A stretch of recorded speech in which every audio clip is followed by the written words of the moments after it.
He was America's most amazing smuggler. It was monstrous loads, I mean, bigger than we had ever seen before. The mastermind who landed 67 tons of marijuana.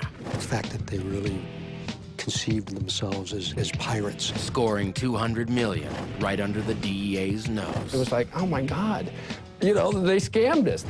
Find out how on Masterminds.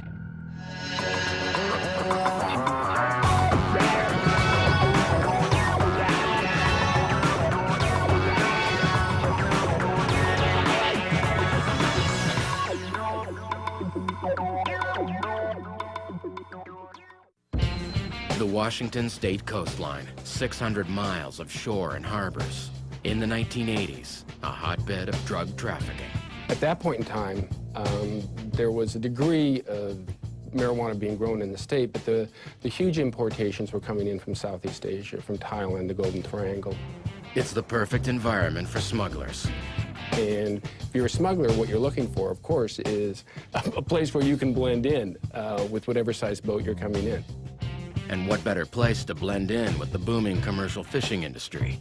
Back in the 80s, it was really huge. It was before farmed salmon, so everybody was going up to Alaska and in Puget Sound to make the catches, and so there was just a lot of traffic. That's why the waters of the Pacific Northwest are heavily patrolled by a special branch of the Drug Enforcement Agency. It's called Organized Crime Drug Enforcement Task Force, which does the international cases, and we've always had a large presence here. But in the face of this surveillance, one man and his team smuggled in 2 of the largest shipments of marijuana in U.S. history. 86, they brought in one load 23 tons, and then in 1987, they brought in 42 tons. I just couldn't believe how much marijuana was there. 67 tons of pot slipped into the country, right under the DEA's nose. You realized that you were dealing with an organization that was really kind of at the, for lack of a better term, at the top of their game.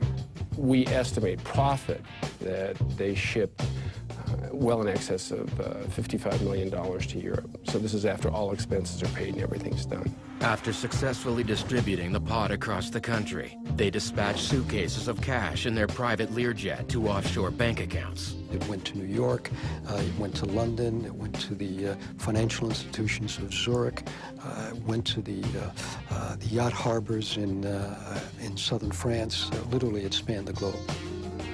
In spite of a massive law enforcement operation to stop him, master smuggler Brian O'Day lands the biggest haul of marijuana in U.S. history. It was 1985, and I was attempting to get out of the business. I was attempting to go straight. I got a phone call from a former business associate of mine, and he said, "I'm calling because I've got the greatest offload in history." O'Day learns that there are reliable people in Southeast Asia with tons of pot to sell. But landing it won't be easy. He decides to roll the dice one more time. He starts assembling the team he'll need. His first stop, Anacortes, Washington, to meet fisherman Tony Franulovich. Tony's family had been in the fishing business in this part of the world for a number of years.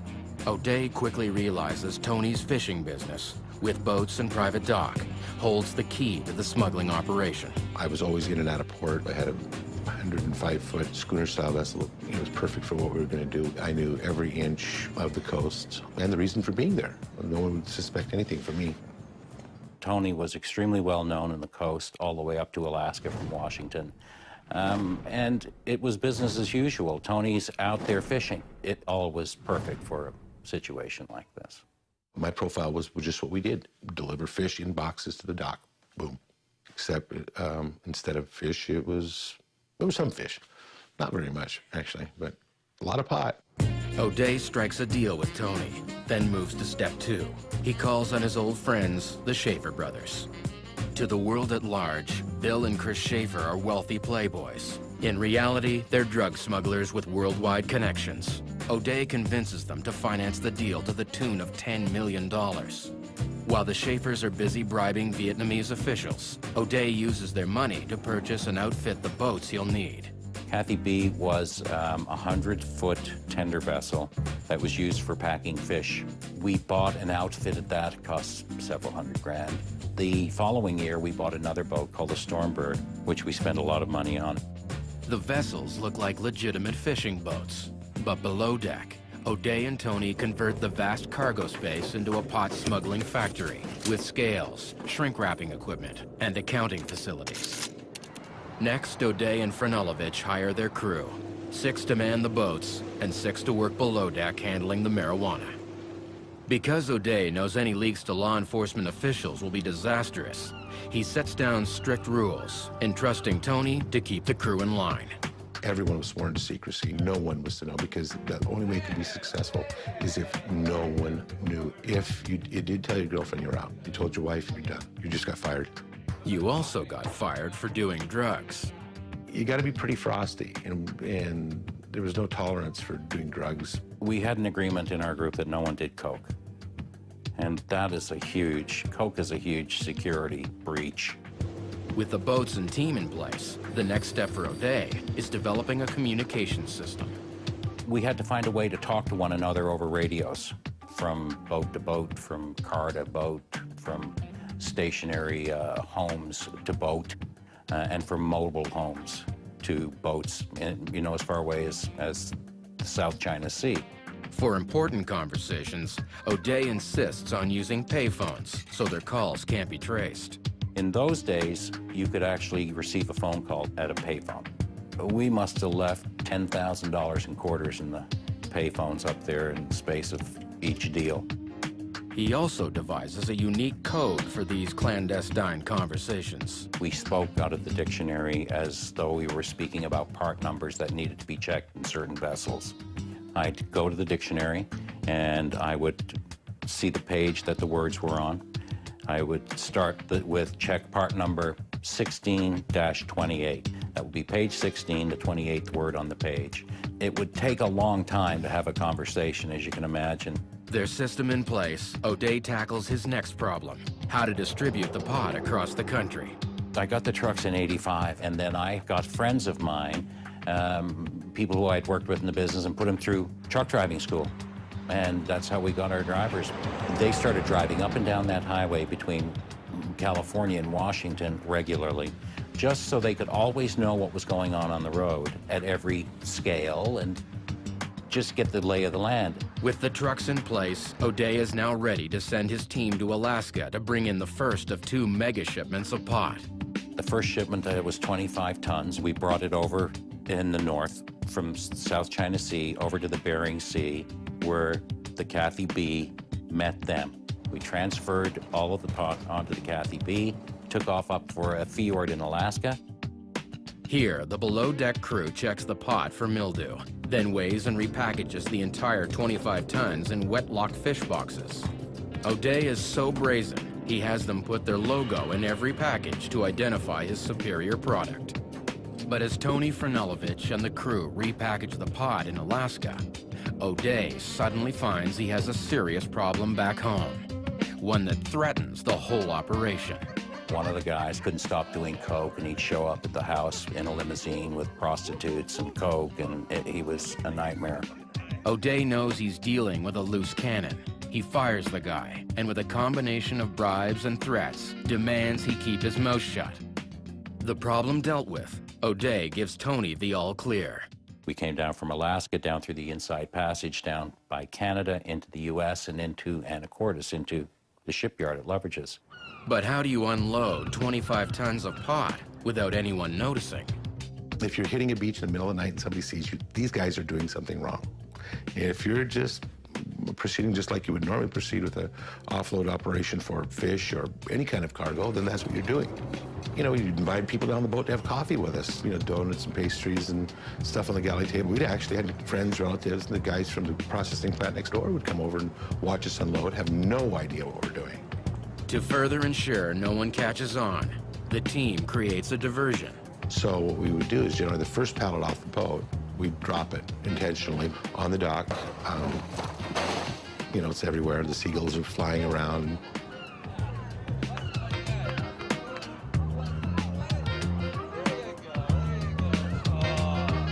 After packing the pot into waiting semi-trailers, O'Day has yet another trick up his sleeve. We leave a room at the back of the truck for one pallet, and we'd put a pallet of cedar in there, aromatic cedar shakes, so to kind of deal with the smell. And you know, within 4 hours, we had these 5 tractor trailers on the road heading for California. The product was sold immediately. The money came back. It was just, the whole operation was just as slick as you could imagine. 25 tons of marijuana offloaded without raising suspicion. But now a second massive load of pot is waiting for them in Alaska. And this haul will prove a lot harder to land. After making millions smuggling a 25-ton shipment of pot, Brian O'Day and his team are now preparing to land a second 42-ton load. But what they don't know is they've been ratted out by the employee O'Day fired. The informant was a person that had actually, relatively speaking, minor problems with law enforcement. Work off his problems, had agreed to cooperate. The information was that there was what we refer to as a mothership was coming in from the, from the Pacific, and it was going to rendezvous, someplace off of the, in the Bering Sea off of Alaska. When we set up the operation, we all had scanners, simply to listen, see if anything odd was happening on the radio. We could only listen to local law enforcement. We couldn't listen to federal law enforcement, FBI, DEA, ATF. So at one point, after we finished the first part of the load, and we were just getting ready to bring in the second part of the load, there was a guy in San Diego getting ready to go to jail who had a spectrum analyzer and capability of finding these frequencies. So we brought him in, and we programmed all our scanners with the new freaks that he located for us, which were actually the U.S. federal government. Almost all dope organizations do counter-surveillance, but they were doing counter-surveillance beyond belief. Armed with the newly programmed scanner in his car, O'Day can now keep tabs on the DEA as well as local authorities. And a little bit south of Anacortes, my scanner lights up, and I hear them talking about following the Suburban. I look in my rearview mirror and see who surely is the DEA. So I just took off and started driving, and drove for about 8 hours and ended up near Spokane. I went down every dirt road, country road. If I saw a car coming the other way, it was a cop. If I saw a car anywhere near behind me, it was a cop. Everybody became a cop at that point. And finally, I settled down and pulled into a payphone and called one of our safe houses in Seattle. O'Day knew he was in trouble. He had to get word to Franulovich, who had pulled the Stormbird packed with 42 tons of pot into an Alaskan port. We're sitting at the fuel dock with a full load of weed, right in the middle of town, and we went up to use the telephone, and the first communication was hide. My heart sank pretty much on that deal. The DEA sends up surveillance planes combing the Alaskan coastline for their ship. Franulovich had to think fast. We knew that the Coast Guard and everyone was on us, and we took the vessel and we took it into a fjord, and we ran the boat aground in a head of a bay. We went out and cut trees with went and chainsaws, and we had big cranes on board, and we took and cut down timber. So we drug timbers and trees and covered a vessel. And we took netting, and we covered the whole boat in netting and camouflaged the boat. It covered the whole boat, and there it sat for about 20 days. We turned off all the generators, turned off all the power, brought in Coleman stoves because of the heat signatures. We knew that the Coast Guard and everyone was on us at this point. They were looking for us. The boat's safely hidden. O'Day instructs Tony to fly to Seattle for an emergency meeting with money guy Bill Schaefer. While waiting for them, O'Day hires his own investigator, a corrupt ex-DEA agent who ferrets out exactly what the feds know. He was able to tell us that they didn't know where we were, but were looking for us. Meeting at a secret location, O'Day, Tony, and Bill Schaefer discuss their options.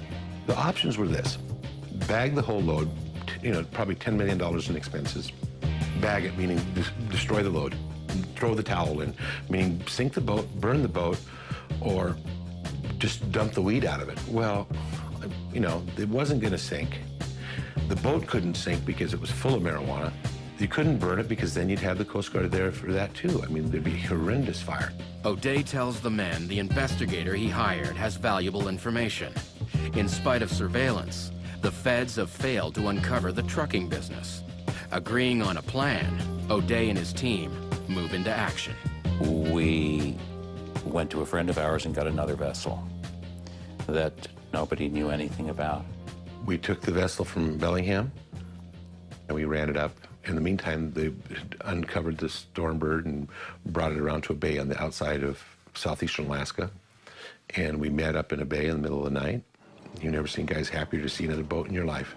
As the crew transfers the pot, O'Day and Tony make another smart move. Aware the offload dock in Anacortes is under surveillance, they decide to land the pot further north in Bellingham. My right-hand man took off with the other vessel and steamed straight for Bellingham, Washington, and it was an incredible ride. I stayed as a decoy boat up in Alaska, hidden for another day or so. We'd thrown everything overboard, shrink wrap machines, banding machines, everything. We took every drawer out of every bunk. Everything was vacuumed. We vacuumed. There wasn't anything on the boat anyway. It was absolutely sanitary to start with. While Tony waits it out in Alaska, O'Day and his crew are unloading 42 tons of pot in Bellingham. And on a Saturday morning, starting at 6 in the morning in downtown Bellingham, we started unloading that, and at 11 in the morning, it was all done. And that was an intense few hours. Frnulovich sails the Stormbird stripped clean of contraband towards the waiting authorities. We knew we were going to be bored, and there was no question. I told my cook to go down to the galley and put on some coffee, put out the cookies and donuts, because they're coming. As soon as we crossed the American-Canadian border, there were 2 American high-speed Coast Guard cutters were waiting for us. But all they find is the coffee and donuts left for them by Tony and his crew. It was like, oh my God, you know, they scammed us. So at that point, we had no arrests and no dope. And we went through who we thought was on that boat. And ironically, there were some people that we thought were vulnerable because of age, because of their parents. And we really just took a flyer. We just said, all right, here's somebody that would cooperate with us. Here's how they did it. They started with Tony's nephew, who worked for us in the boats, the kids, who were crew. And then you want to go to jail for 30 years? Because that's what's going to happen here. Okay? Give your uncle up. So they give their uncle up. And at this point, we're starting really at the bottom of the pyramid. Every time someone told us something, we had to go out and try to corroborate it. Even on silly things, you know, they traveled at this location. We need to get, you know, all of the weigh records at this truck stop in Washington for every truck that went through. And it was just painful because, you know, it was all so slow. O'Day moves to Santa Barbara, California, where living the lifestyle of a rich smuggler gets the better of him. I ended up with a coke overdose in 1988 on the eve of my 40th birthday. And from there, I ended up in hospital. And I just, my life had to change right there. As O'Day struggles to turn his life around, the authorities spend 6 years of painstaking investigation to get enough evidence to arrest him. I was working as a counselor in a drug and alcohol rehab. My life was so far away from that business. I was lying in bed one morning and the knock came on my door. I knew, this is it. This is the wreckage of my past knocking on this door. So I went to the door and there were 2 guys standing there with guns in their hands and badges and said, "Are you Brian O'Day?" And I said, "I wish I wasn't, but I am." Mastermind Brian O'Day and his accomplice, Tony Frnulovich, are charged with conspiracy to import marijuana and sentenced to 10 years. But the cops don't stop there. By the end of their investigation, 49 people are brought to justice, including drug financiers Bill and Chris Schaefer. I think what you learn in investigations like this is that for the most part, you have probably a lot of otherwise very decent people who become involved in doing something illegal for all the wrong reasons. The real reason I got into it was the adventure of doing it. And that was the most seductive part of it to me. The fact that they really conceived themselves as pirates and were really not doing anything wrong. But the reality is that they were. They got into business that is corrupting by its nature. After his release from prison in 1993, Brian O'Day moved to Toronto, Canada, and started putting his life back together.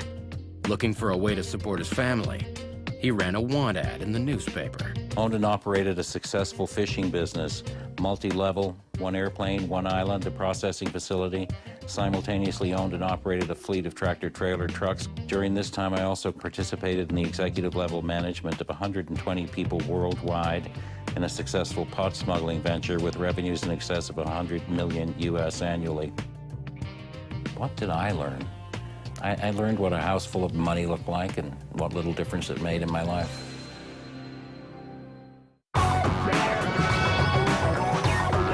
Another double from the brand new series of Masterminds tomorrow from 3, and how John Drew pulled off the biggest art fraud in UK history over a 10-year period.